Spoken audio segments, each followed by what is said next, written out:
Welcome to Crisis in Perception, where we examine the systems shaping our world one book at a time. Today, we're doing a deep dive into a question that has felt more and more urgent for a lot of people watching global politics.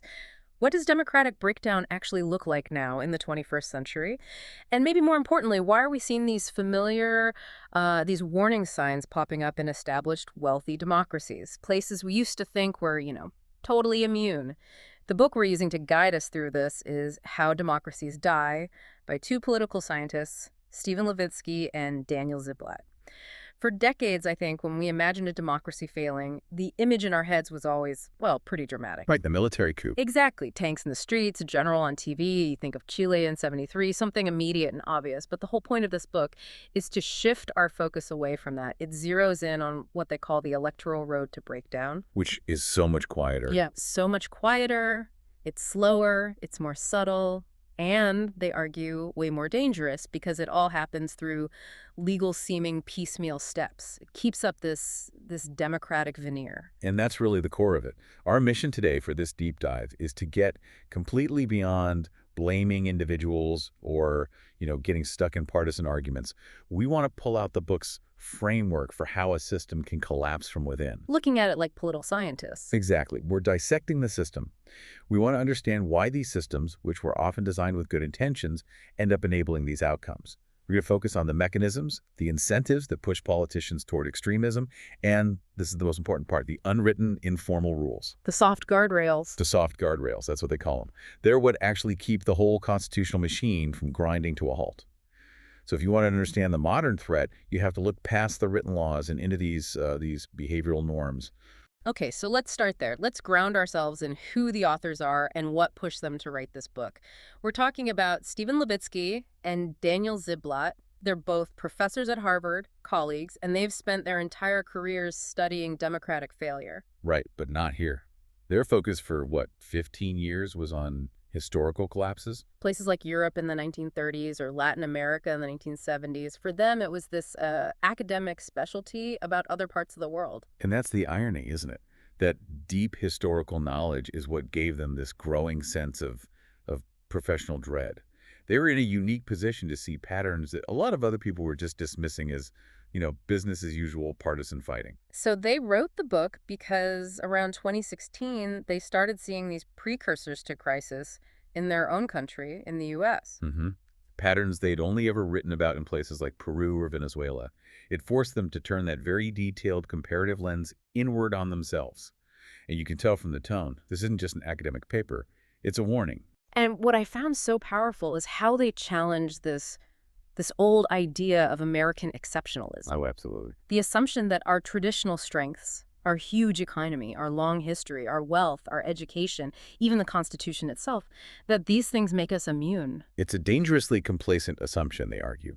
The core idea of how democracies die is really elegantly simple, but also terrifying. Which is? Modern democracies aren't killed by generals or foreign invaders anymore.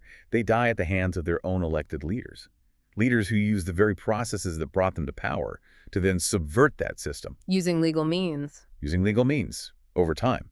And the key vulnerability, the weak spot they exploit, is the failure of those unwritten democratic norms we just talked about. Yeah. The whole thing becomes this kind of slow-motion, self-inflicted death. To really make that point land, they spent a lot of time contrasting the classic coup with this new electoral route. Death by 1,000 cuts, they call it. And the example they keep coming back to, the sort of poster child for this new form of breakdown, is Hugo Chavez in Venezuela. Right, the ultimate anti-establishment outsider. Exactly, a former coup leader himself who railed against a corrupt elite, promised radical change, a more, quote, authentic democracy. And he was elected democratically in 1998 with huge popular support. And that's the part that is so hard to get your head around from the outside. His initial power grab was done through democratic processes. Completely.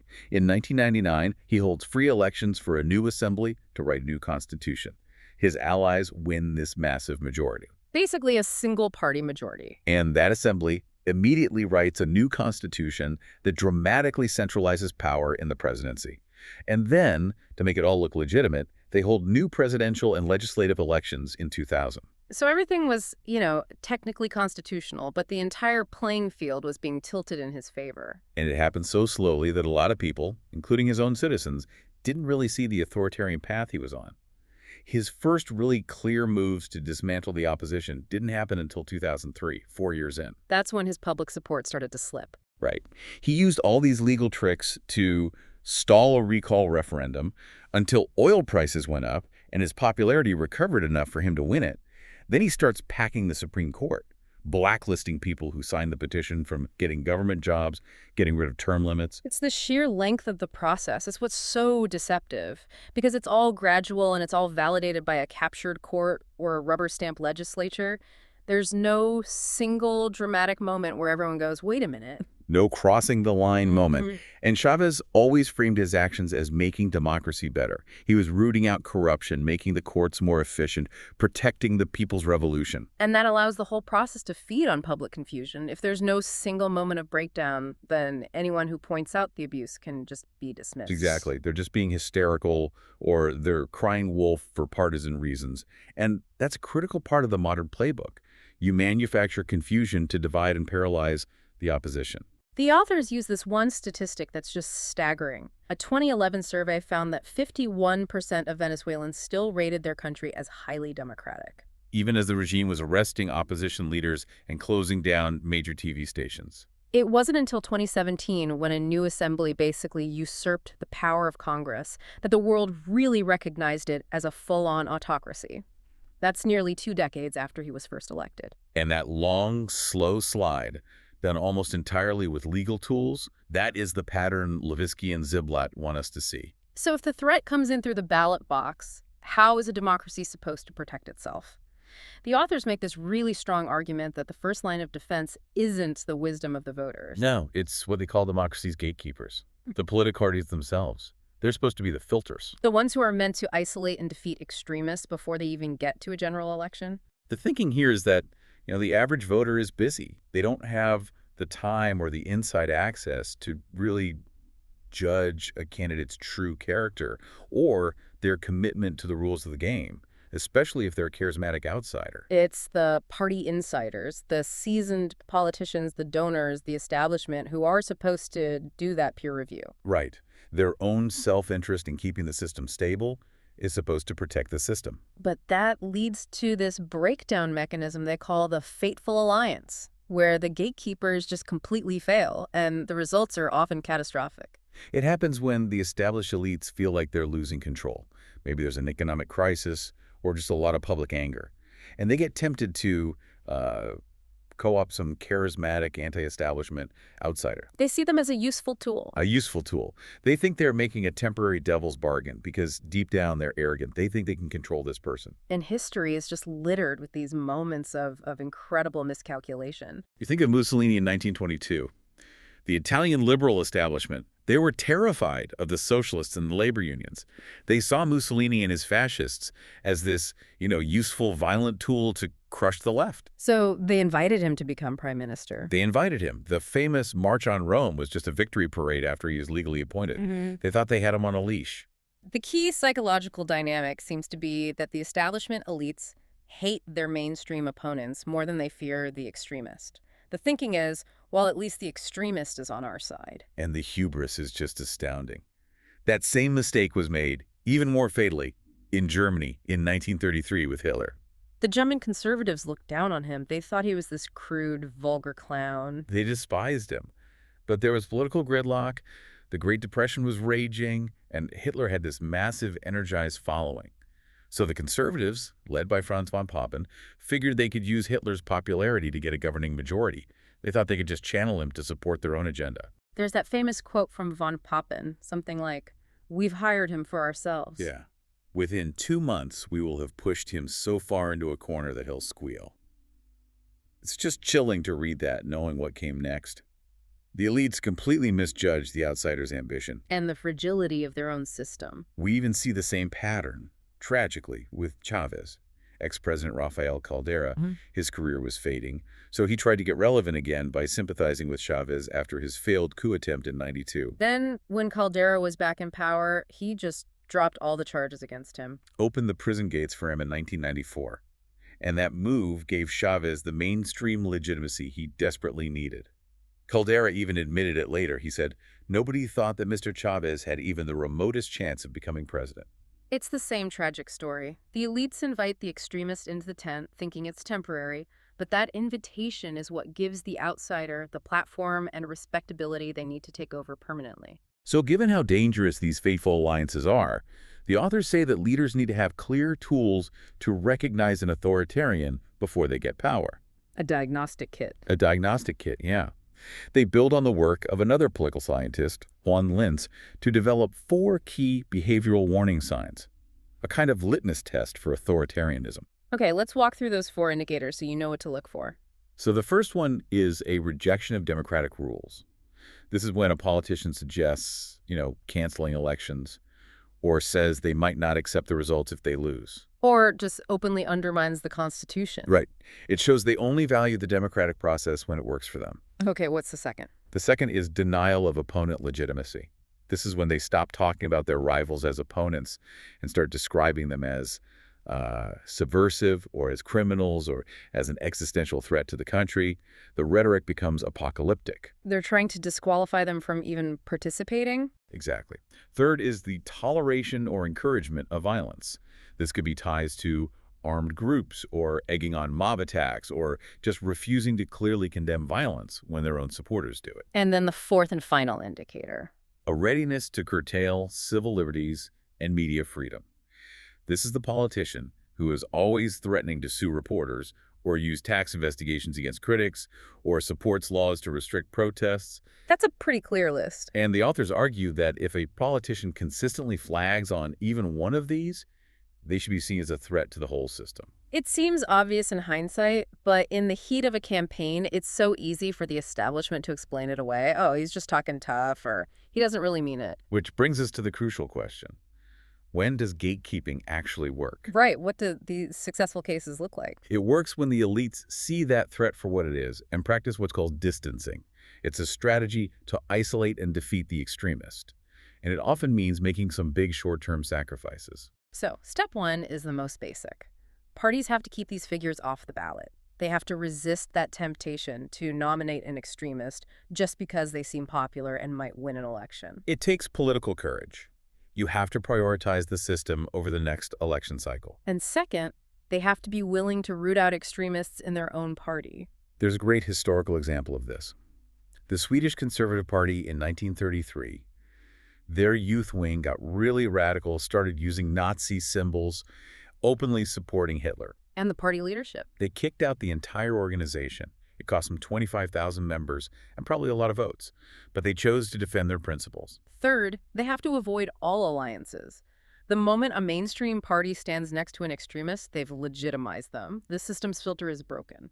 Lintz, the political scientist, he observed that so many democracies died right at that moment, when a mainstream party decided they'd rather side with an extremist than with their mainstream opponents. And the fourth and final step, which is the most extreme, is when they have to forge united fronts. Unimaginable unity, the authors call it. This is when you actually have to campaign for your ideological rivals, people you normally can't stand. It's completely counterintuitive to normal politics. But it becomes necessary. In Belgium in 1936, the Catholic Party joined with their rivals, the socialists and liberals, to form a grand coalition just to block the rising fascist party. The socialists put the survival of democracy ahead of their own policy goals. And there's a more recent example from Austria, right, in 2016. Yeah, a really powerful one. The far-right candidate, Norbert Hofer, was a serious threat in the presidential runoff. So the leaders of the mainstream Conservative Party did the unthinkable. They endorsed the Green Party candidate. They endorsed their ideological enemy, Alexander Van der Bellen, to defeat Hofer. And this was deeply unpopular with their own base. But the leadership stood firm. And it worked. Exit polls showed over half of their supporters followed their lead and voted for the Green candidate. It's a modern model for successful gatekeeping. Okay, so that brings us to the second part of the analysis. What happens when the gatekeepers fail, and one of these figures actually wins an election? The authors lay out this detailed playbook. They use a really helpful analogy. It's like a soccer game. To consolidate power, the new leader has to capture the referees, sideline the key players, and then rewrite the rules of the game. And the whole strategy depends on keeping up that appearance of legality. The assault happens through all these small, incremental steps, often approved by the legislature or ruled constitutional by courts that they've packed. It's death by 1,000 legal cuts. Let's start with mechanism 1, capturing the referees. The referees are the neutral parts of the system: the courts, law enforcement, intelligence agencies, tax collectors. If they stay independent, they can expose abuse. But if they're captured by loyalists, they become weapons. They shield the government and can be used to go after opponents. And this capture is often done quietly, right? Just replacing career civil servants with political loyalists. Exactly. Like in Hungary, after Viktor Orban came back to power in 2010, his party, Fidesz, just systematically packed all the key oversight agencies, the courts, the audit office, with their own people. But you can't always just replace judges, especially if they have lifetime appointments. And that's when autocrats turn to what the authors call constitutional hardball on the courts. The judiciary becomes the main target. In Hungary, Orban just expanded the size of the constitutional court. From 8 judges to 15. And he changed the rules so his party could appoint all 7 of the new ones. Instantly, the judicial balance was gone. And we saw a similar thing in Poland. The Law and Justice Party, PS, got into a fight with their constitutional tribunal. So they retaliated. They refused to swear in some opposition-approved justices, put in 5 of their own, and then, this is the key move, they passed a law saying the court needed a 2/3 majority to make a ruling. Which effectively gave the government's allies on the court a veto. And made the court powerless. So capturing the referees gives you both a shield and a sword. Okay, so then we get to mechanism 2. Sidelining the key players. This is about neutralizing anyone who could be a threat: opposition figures, business leaders, the media. The easiest way is to just buy them off. Offer them jobs or government contracts or straight-up bribes in exchange for their silence. Alberto Fujimori in Peru was a master at this, right? He was. Yeah. By the late 90s, his government was just directly paying off major TV networks and newspapers. The media looked free, but it was completely on the government's payroll. And if you can't buy them? Then you use legal repression. Modern autocrats don't usually just throw their rivals in jail openly anymore. They use their captured referees to target them legally. Like the Venezuelan opposition leader Leopoldo Lopez. Right. He was arrested for inciting violence, but the charges were based on these incredibly vague claims about subliminal messages in his speeches. It creates a chilling effect. A terrifying, chilling effect. In Ecuador, President Correa won a $40 million libel suit against a major newspaper. Even though the sentence was reduced, the message was sent: fighting us in court will ruin you, even if you're right. And then finally, mechanism 3, changing the rules. This is where they lock in their advantage for the long term. Reforming the Constitution, changing the election laws, always under the guise of something noble like, fighting corruption or making government more efficient. But it tilts the playing field permanently. And all of this brings us back to the book's central, tragic point. A well-designed constitution just isn't enough on its own. We know this. Germany's Weimar Constitution was brilliant on paper, and it just collapsed almost overnight when Hitler took power. Because constitutions are incomplete, they can be followed to the letter while you violate the spirit entirely. It's like that work-to-rule protest where workers follow every single tiny rule in the handbook and the whole system just grinds to a halt. The spirit of the law depends on good faith. Without that good faith, without those unwritten norms, the checks and balances just become weapons. Right. The real strength of a democracy lies in those soft guardrails, the invisible rules of the game that stop political competition from becoming an all-out war. And the authors identify 2 norms that are absolutely critical: mutual toleration and institutional forbearance. Okay, so mutual toleration. That's the basic belief that your political rivals are still legitimate patriotic citizens. You hate their policies, but you don't see them as an existential threat. You don't see them as traitors. So if you lose an election, it's disappointing, but it's not the end of the world. It's not apocalyptic. But once that breaks down, the second norm, institutional forbearance, is the next to go. And forbearance is basically just self-control. It's restraining yourself from using a legal power you have to its absolute maximum, because you know doing so would damage the system in the long run. It's avoiding constitutional hardball. It's the conscious underuse of power. You might have the legal right to do something, but you hold back because you understand it would violate the spirit of the system. The opposite of that, constitutional hardball, is when you just exploit every loophole, every rule, to its breaking point. And we've seen this happen. In Argentina, Juan Perón impeached 3 out of 5 Supreme Court justices based on this vague malfeasance clause that was never meant for that. Another president there, Carlos Menem, issued 336 executive decrees in one term. Which was more than all previous presidents combined since 1853.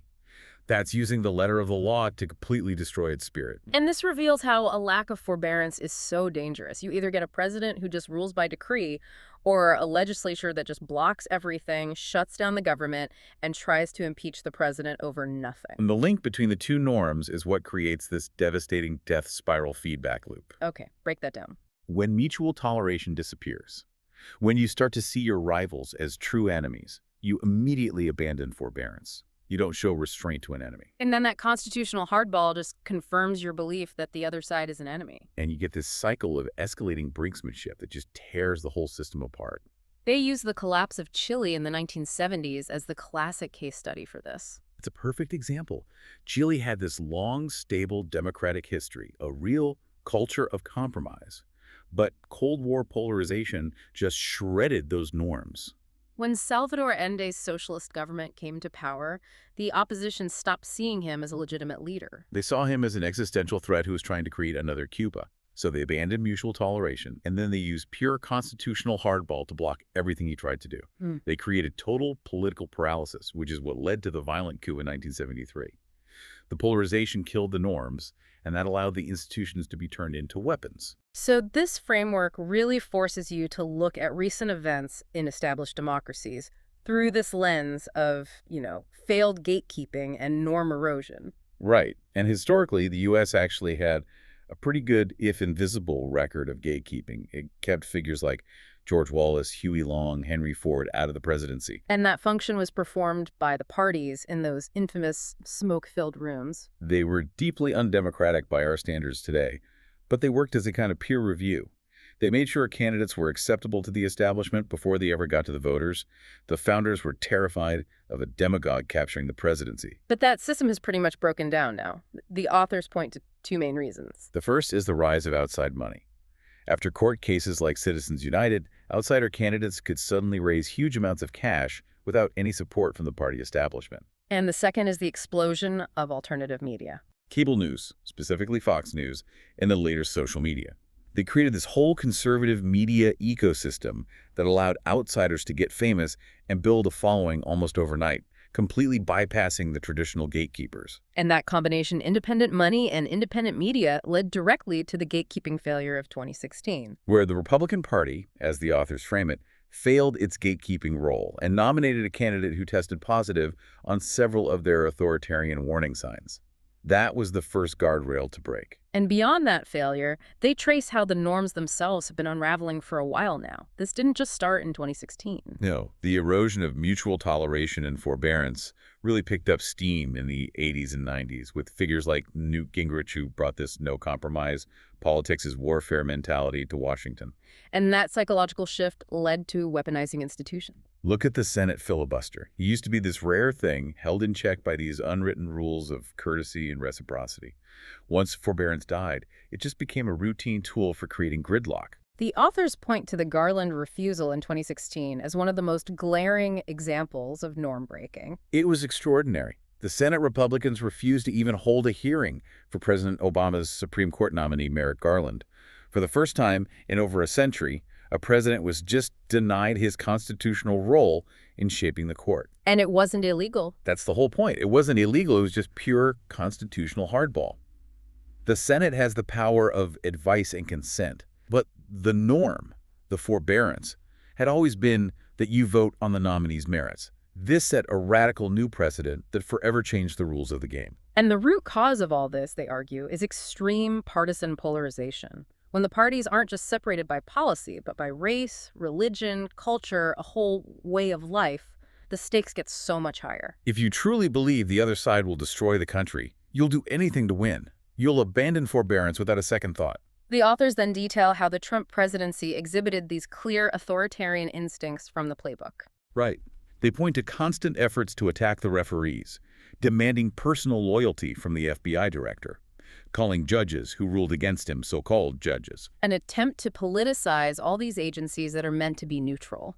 And the language used to attack the media, calling the press the enemy of the American people, was language used by dictators like Stalin and Mao. And most critically, the constant challenging of elections. The baseless claims of millions of illegal votes, questioning the entire process, that was something you just didn't see from a major politician for over a century. It shatters public faith in the system itself. For a chilling look at how this plays out on a smaller scale, they point to North Carolina. It's a historically purple state, and it's become this laboratory for politics without guardrails. After Republicans won key elections, it became a showcase for constitutional hardball. When a Democrat, Roy Cooper, won the governorship in 2016, the Republican legislature used its majority to cripple his power before he was even sworn in. They showed zero forbearance. They stripped him of appointment powers, changed the size of the Supreme Court to dilute the Democratic majority, and passed all these gerrymandering and voter ID laws. And again, none of it was technically illegal. It was all framed as improving efficiency or combating fraud. But the systemic goal was obvious.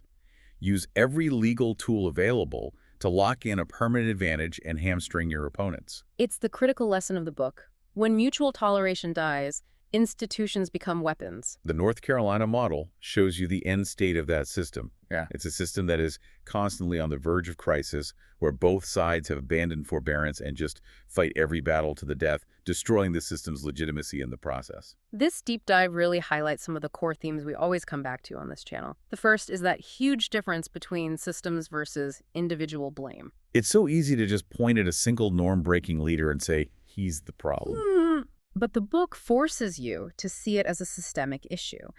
The leader is a symptom, not the disease. The root cause is the decades of deep polarization that weakened the soft guardrails and made the system vulnerable in the first place. Exactly. And that means just getting rid of one leader doesn't fix it. If the underlying polarization is still there, another leader will just come along and do the same thing. You have to fix the system. The second theme is this idea of power hidden inside legal authority. It's the tragic paradox. The assassins of modern democracy use the tools of democracy gradually, legally, to kill it. They don't need to break the law, they just need to master its technicalities. And that ability to act legally while violating the spirit of the law, that's the core threat. And it's why forbearance is so crucial. It's the one thing that ensures power is underused to keep the system healthy. Without that self-restraint, any system can become a tool for its own destruction. And finally, it's a sobering reminder that institutional design relies on informal norms. Early thinkers like Montesquieu thought of constitutions as this perfect engineering problem. Ambition counteracts ambition, a perfect machine. But the authors argue that's the flaw. The machine only works because of this invisible, unwritten ingredient, the norms. Without mutual toleration and forbearance, the hard architecture of the Constitution just becomes a battlefield. The written rules are just the skeleton. The norms are the muscles and the nerves that make the body work. So these procedural values, tolerance, restraint, they have to be seen as just as important as the big ideas like freedom and equality, because without them, the whole system just can't function. I think the most important thing this book does is it forces us to finally get rid of the idea of American exceptionalism. It shows that our system is vulnerable to the exact same diseases, polarization, norm, erosion that we've seen all over the world. The patterns rhyme. What's really sobering is the historical reason they give for America's past stability. They argue it was based, paradoxically, on an original sin. Racial exclusion. The disenfranchisement of African Americans after the Civil War effectively took the most explosive, racially charged issues off the table for almost 100 years. So the system worked smoothly, but only for a very narrow, mostly white political class. Right. And that horribly undemocratic arrangement had the side effect of lowering the political temperature, which allowed those norms of civility and forbearance to grow between white Democrats and Republicans. Then, after the civil rights movement in the 1960s, the country finally started to become a real multiracial democracy. And all that suppressed, racially tinged polarization exploded into the system, and it exposed just how weak the guardrails really were. They had never really been tested by that kind of deep cultural conflict before. This raises the really difficult practical question, though. If the other side is playing hardball, why should you practice restraint? Isn't that just political suicide? That's the agony of it, isn't it? And the authors admit the temptation to fight fire with fire is huge. But the problem with meeting hardball with hardball is that you just end up reinforcing the very thing that's destroying the system, the partisan hatred. the norm breaking. You become part of the death spiral. You do. Even if you win with hardball, say, you pack the court because they did it first. It's a Pyrrhic victory. You're left inheriting a democracy that's even more broken, with even fewer guardrails for the next crisis. The goal has to be the survival of the system, not just winning the next fight. So if there's no single leader who can save democracy, and just winning an election doesn't solve the underlying problem, what is the path forward? Well, the book concludes that it has to be a shared project. Its fate depends on both citizens and leaders choosing against all the pressure to restore those basic norms of toleration and forbearance and to extend them to a truly diverse, multiracial society. Which means making tough compromises and building alliances with people you really disagree with on policy. For the sake of the system itself. And as they point out, very few societies in history have ever pulled that off successfully. It brings us back to that core idea. History doesn't repeat, but it rhymes. The hope, I guess, is that by understanding these patterns, we can see the risks of deep polarization and unchecked power before it's too late. The challenge isn't just about winning, it's about restoring our ability to govern together. We have been diving deep into How Democracies Die by Stephen Levitsky and Daniel Ziblatt. We encourage you to read the book yourselves. If you found their ideas valuable, please support the authors. Or check your local library for free access. This project is free and publicly accessible. If you'd like to support the time, tools, and research behind crisis and perception, you can become a supporter on Patreon. For a shorter, visual overview of this topic, see the mini explainer linked in the description. If you enjoy this kind of systems-level analysis, please like, subscribe, and comment with books or topics you'd like us to explore next.